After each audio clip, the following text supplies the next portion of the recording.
Ya,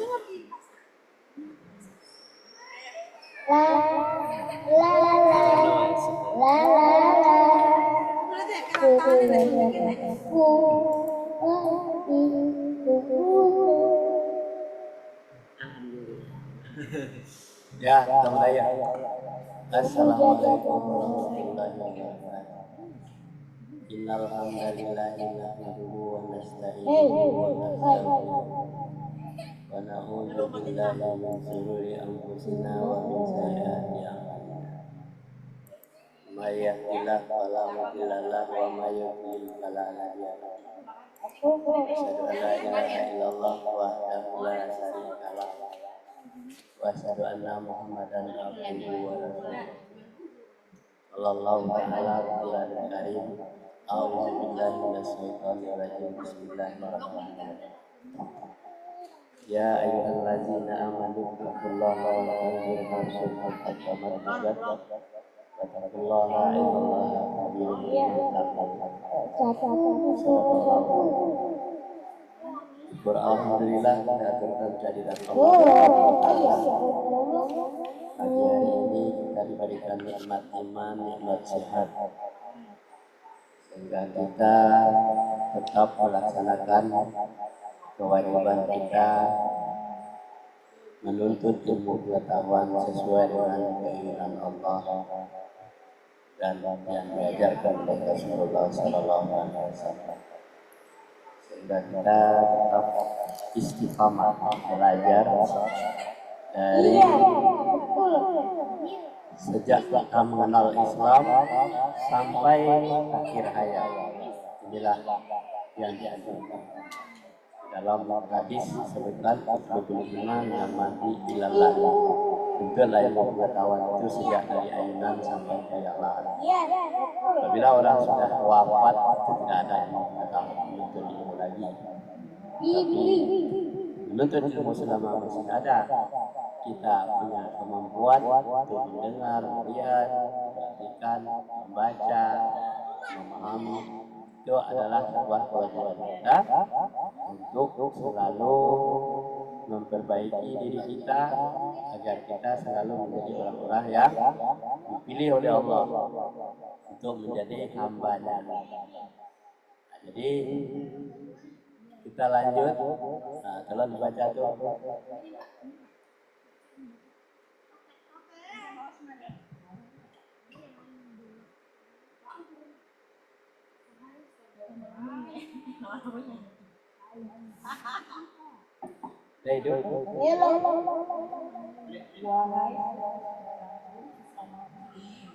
Assalamualaikum warahmatullahi wabarakatuh. Innalillahi wa inna ilaihi raji'un.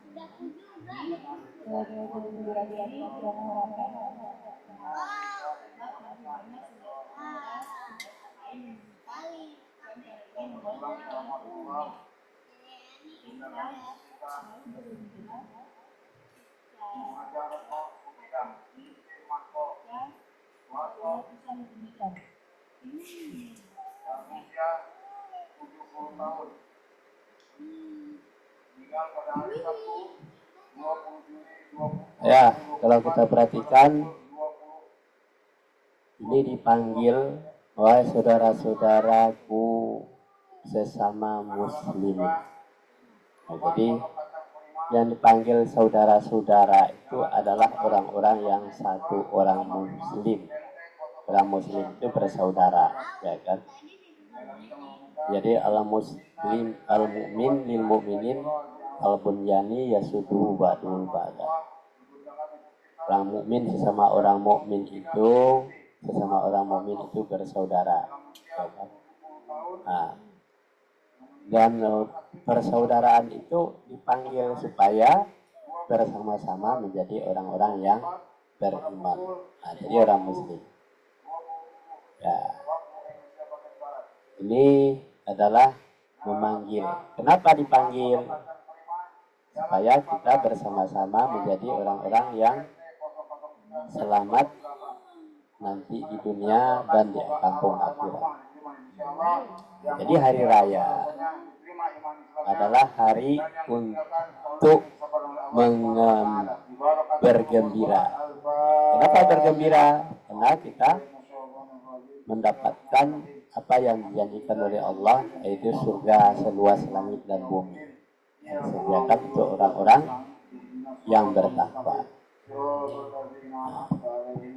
Dan bersuka cita, senang, ya kan, dengan kasih sayang. Jadi orang mukmin sesama orang mukmin itu selalu berkasih sayang. Jadi tidak hanya untuk diri sendiri, tetapi untuk saudara-saudara sesama muslim. Kita bergembira dengan datangnya hari raya. Hari raya itu di dalam Islam itu hanya dua, yaitu hari raya Idul Fitri dan hari raya Idul Adha. Tapi kegembiraan ini jangan sampai hati kita terlena, ya. Sebab masih banyak saudara-saudara kita di tempat lain yang menderita. Dan keadaan ini membuat hati kita turut bersedih. Dan kita harus bergembira secara hakiki jika kalimat Islam ditinggikan. Kalimat Islam yang ditinggikan itu apa? Adalah kalimat Allahu Akbar, Allahu Akbar, Allahu Akbar, la ilaha illallah wahdahu la syarikalah wa asyhadu anna Muhammadan abduhu wa rasuluh. Lanjut, baca tuh.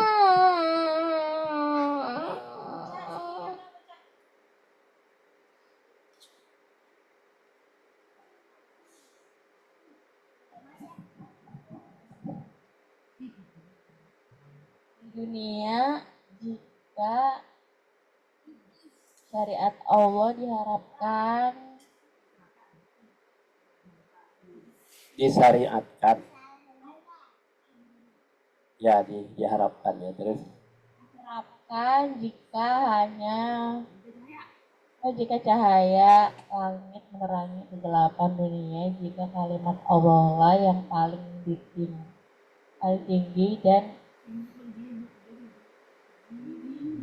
dan kalimat musuh-musuhnya direndahkan, maka firman Allah surat 30 ayat 4, dalam beberapa tahun lagi bagi Allah urusan sebelum dan sesudah mereka menang, dan di hari kemenangan bangsa Romawi itu bergembiralah orang-orang yang beriman. Ya. Di dunia. Ini tadi kan kegembiraan itu kita merasakan ketika di dunia. Jika syariat Allah itu diterapkan. Jadi orang Islam itu dia bergembira ketika syariat Allah diterapkan. Jika cahaya langit menerangi kegelapan dunia. Jika kalimat Allah yang paling tinggi dan kalimat musuh-musuhnya direndahkan, maka firman Allah di dalam surat 30 ayat 4, fi budi'in baina lillahi amra min qabli wa min ba'di wa yu'azilil baqaratul mu'sarinun, ya kan? Dan beberapa tahun bagi Allah urusan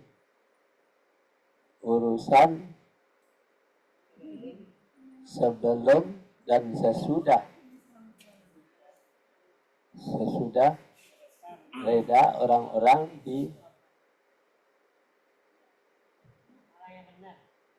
yang benar, hanya Romawi dan ibu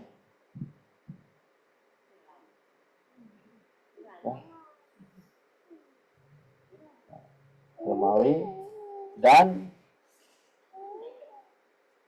ya kan,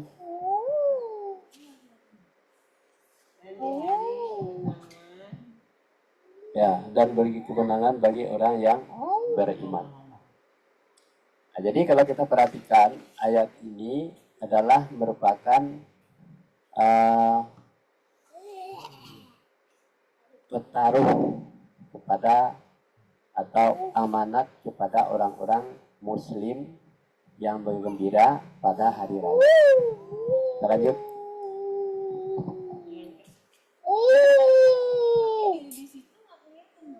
Ya.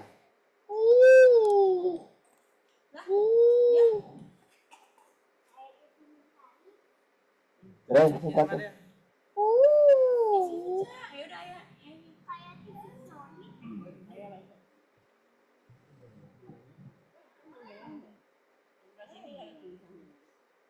Ada tuh kan tulisan.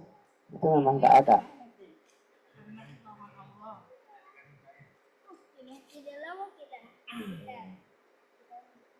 Karena pertolongan Allah, Dia menolong siapa yang dikehendaki dan Dia maha perkasa lagi semua. Dialah antara jangan banget kali itu. Ya. Dialah antara 3 sampai 9 tahun waktu antara kekalahan bangsa Romawi tahun 114 dan 19 dengan kemenangannya tahun 122 Masehi. Bangsa Romawi adalah 30 tahun. Di hari itu bergembiralah orang-orang beriman karena pertolongan Allah. Ya. Di surat 30 ayat 5-nya, ya kan? Yansurullahi yansuru min mayyasa wa huwal azizur rahim.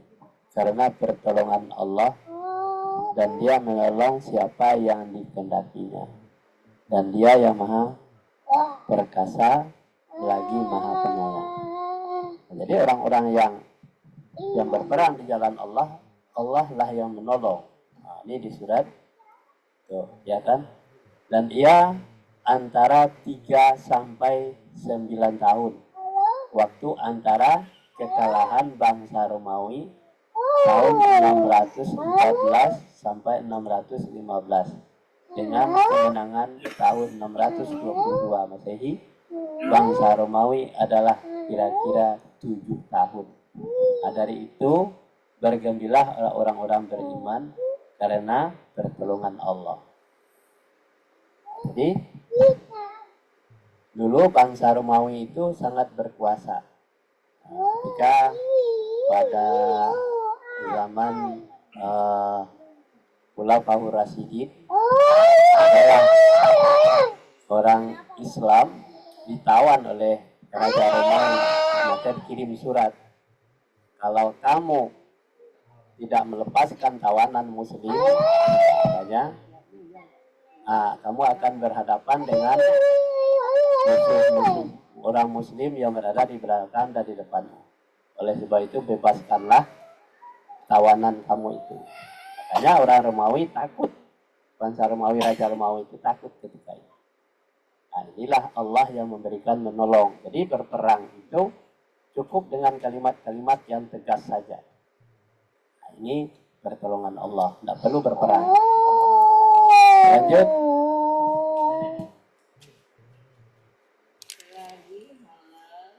Mana mulut?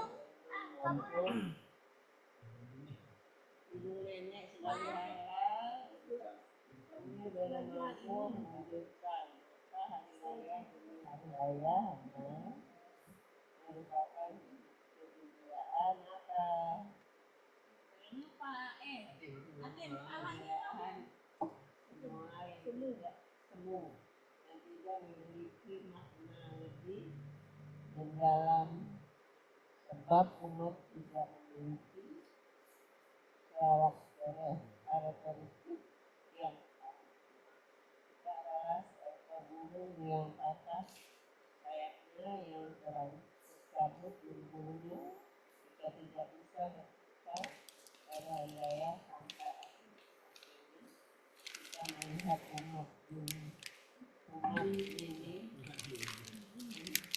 umat ini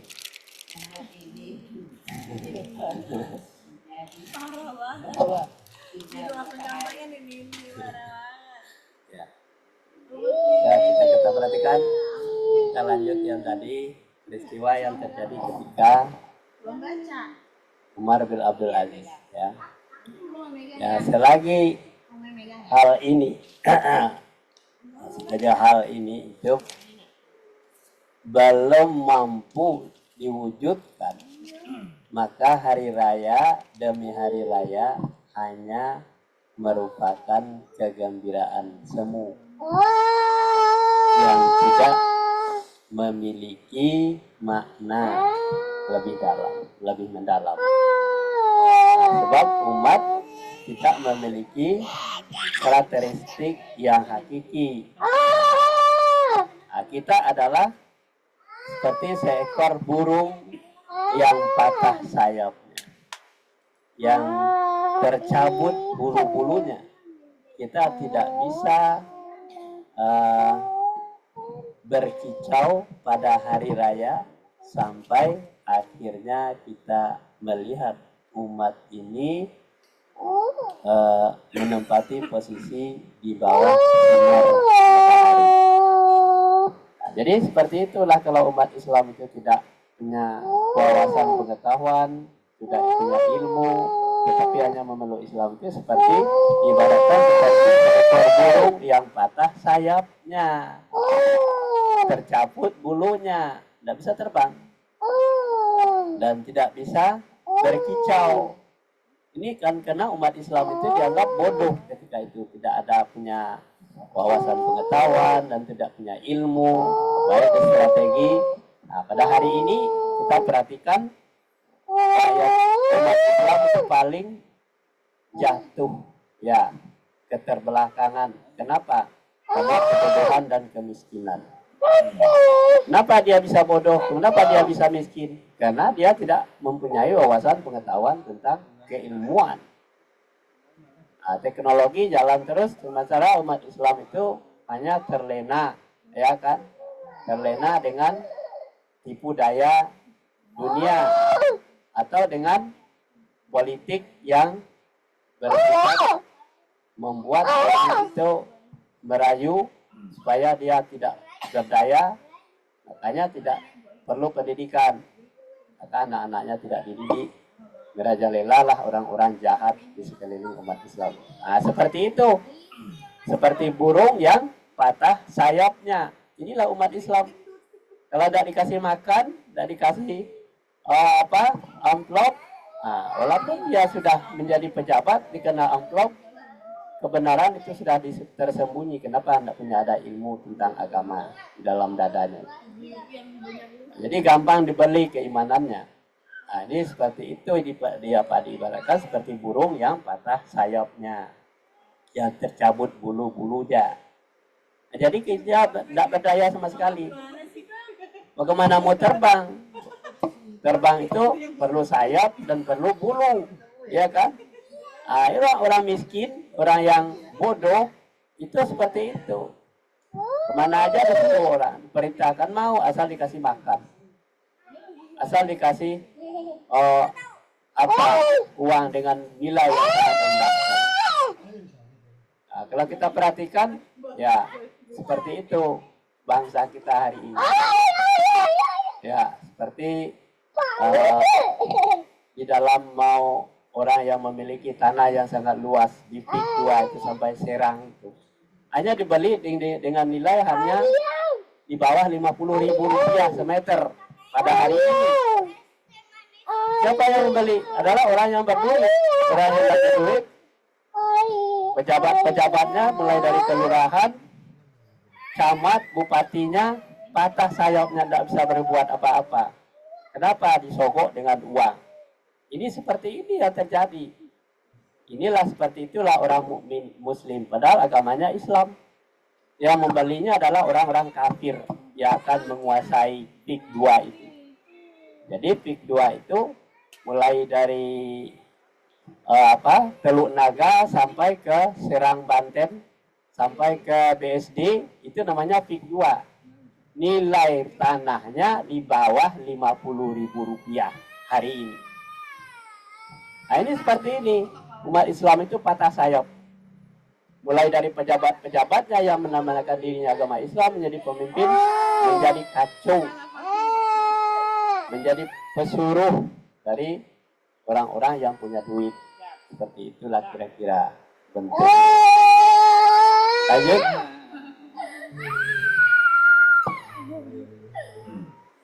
Namun begitu setitik harapan yang bisa menghibur dan mendatangkan keyakinan di dalam hati sehingga dada terpenuhi dengan harapan dan angan-angan, yaitu kebangkitan Islam yang kita lihat di berbagai tempat, kebangkitan para penerus generasi Islam,